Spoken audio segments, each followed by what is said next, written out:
On this video, we're going from this to this. Come join us on the process. Oh yeah. Oh yeah. Oh, okay. We recently bought this container, fully refurbished, so there isn't much we need to do to get it ready for work to start.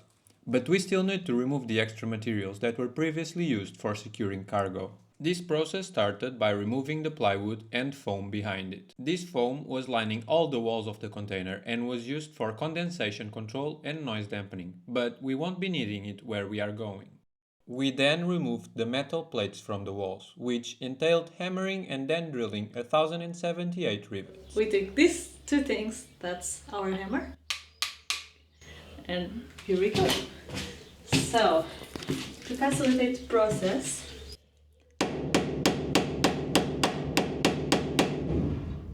Yeah, we punch the center of the rivet, so whenever you drill the rivet out, you just have to go through the metal of the head and you don't have to drill the center of the rivet.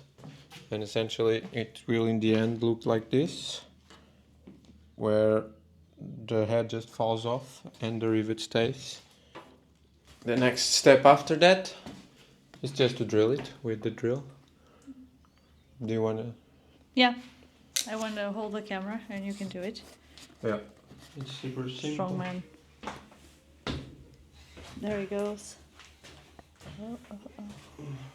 Ah, Put a yeah. bit of grease, just so the drill bit doesn't get damaged.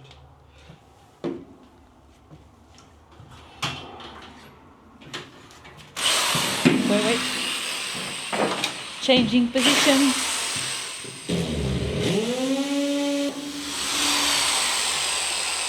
It's done? Yeah. Done. Nice. So we did this for all of these little things. Yeah. Amazing. And on this side we'll have to cut it because these rivets are bigger and they are holding the metal parts inwards, so Yeah. it's easier to cut them off. Like I did yesterday.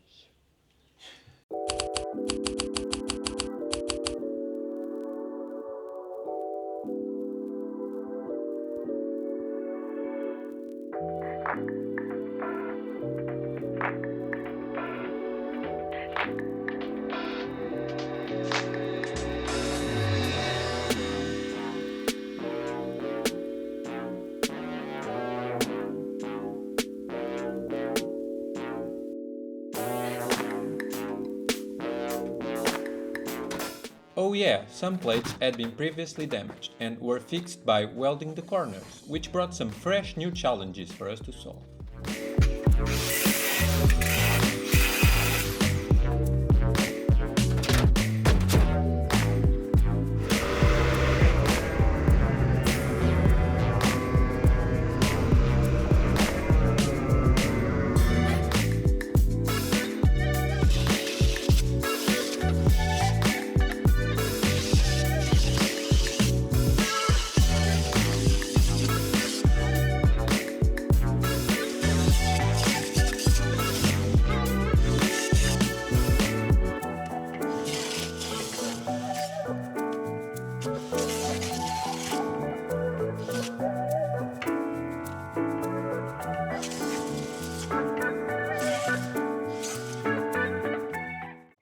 We ended up removing 400 kilos of metal out of the container, which meant that even carrying it was a arduous task, but nothing we couldn't deal with.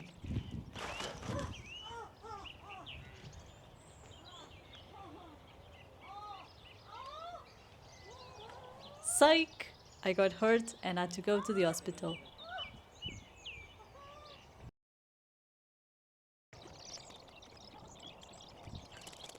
Living the dream! But life goes on, so we got back up and went on to sell these 400 kilos of metal for a whopping Thank you very much. Have a nice day. Bye. 75 euros. This also includes the metal we had to cut that would obstruct our doors and windows.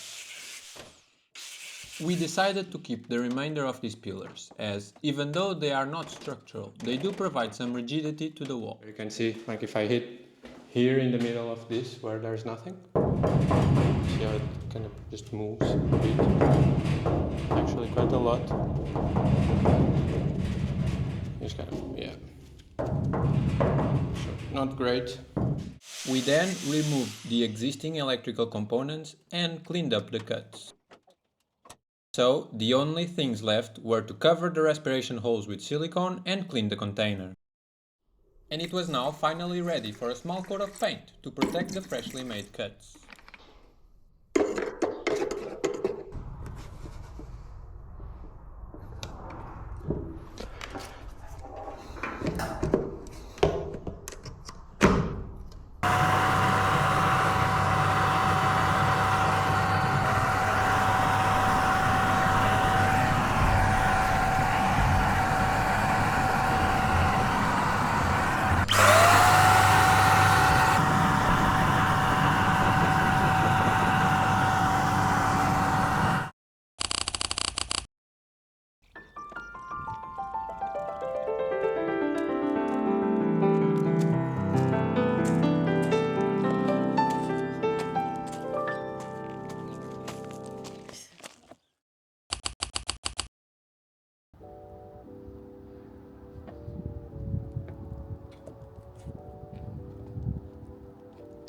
Our framing, like a lot of things in life, starts by getting out of the house and picking up some wood.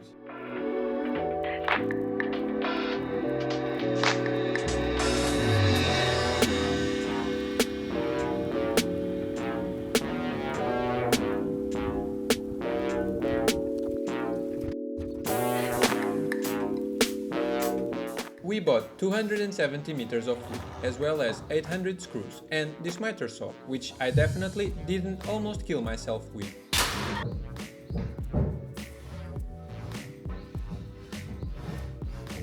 The build started by completely ignoring the wood and drilling small holes at the corners of our doors, so we could locate them from the outside in the future. We then cut and started fitting the vertical pillars. And slowly our walls started to become a reality.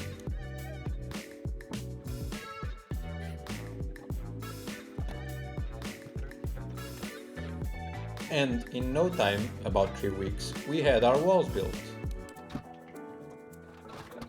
Next, we decided to cut a groove where our seat channel will pass, with all the electrical cables. To do this, we used the wood router on the places where it did fit and winged it where it didn't. What are we doing? Oh, I'm not doing anything because you're doing all of the work.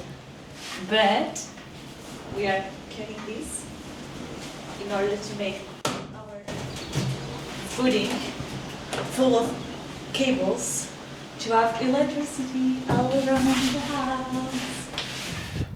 And we managed to break the thing and hit the bolt that was there. We now know that this would have been much easier if we had done it before assembling the walls. With this newfound knowledge, we started working on the floor and ceiling.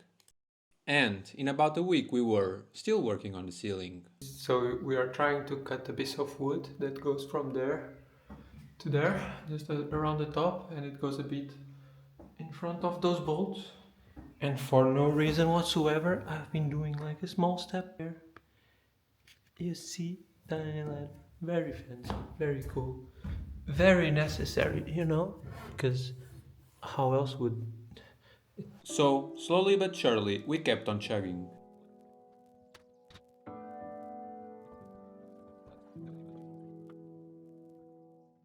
A few weeks after, we were finally ready for the next step, which we unfortunately recorded vertically. Sorry about that.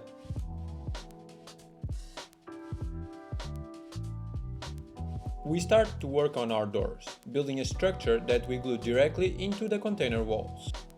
The goal is to use the metal we will cut to create the entrances as the faces for said doors. To do this framing, we decided to cut thin pieces of timber to use as spacers. And when doing this, my mastery in woodwork decided to shine. Thankfully, we were both okay, but the tool never tooled again.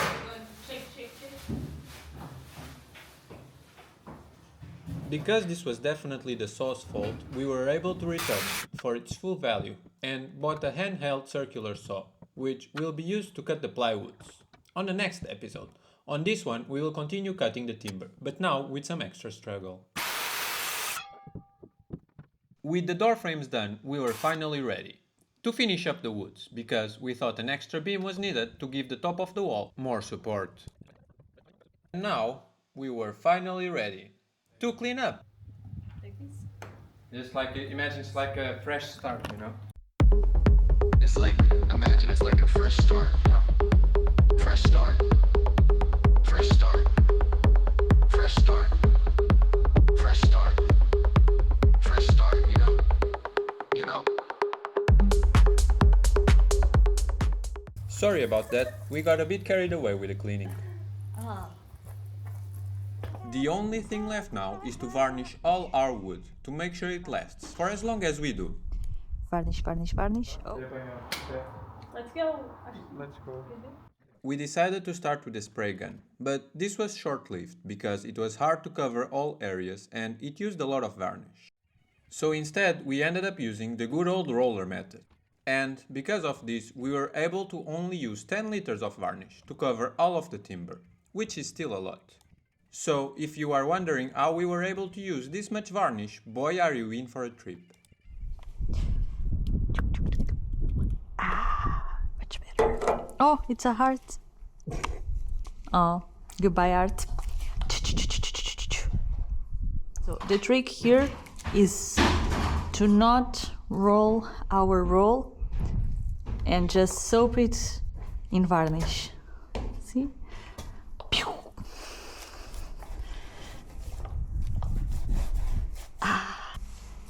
Choo, choo, choo, choo.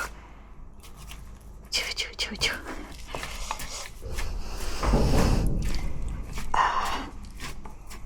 This is the easiest way to do it. So just thank you, my love, for adding the varnish. It's okay. Good. Thanks.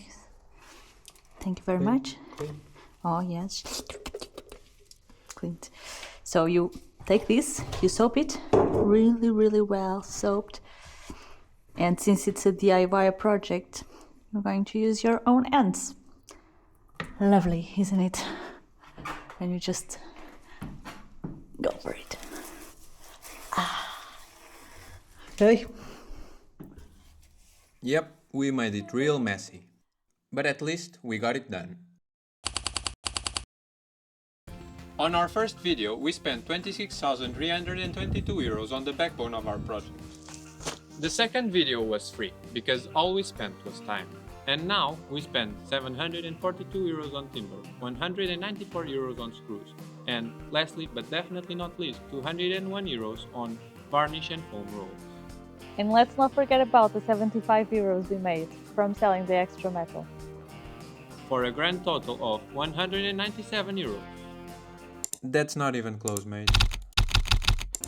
Which means that until now we have spent 27,459 euros. So this project has not exactly been cheap regarding time or money, and we are still both working on our 9 to 5, which leaves us with little to no time to pursue this new adventure, but it's the only thing we have to fuel our poor financial decisions.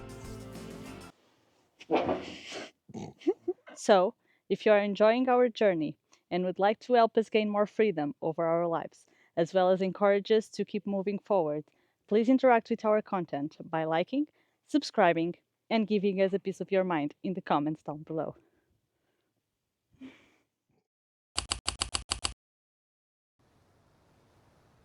Our next step is to get the plywood we will fit on the floor cut to size, so that whenever we insulate the container, all we have to do is to fit it in place.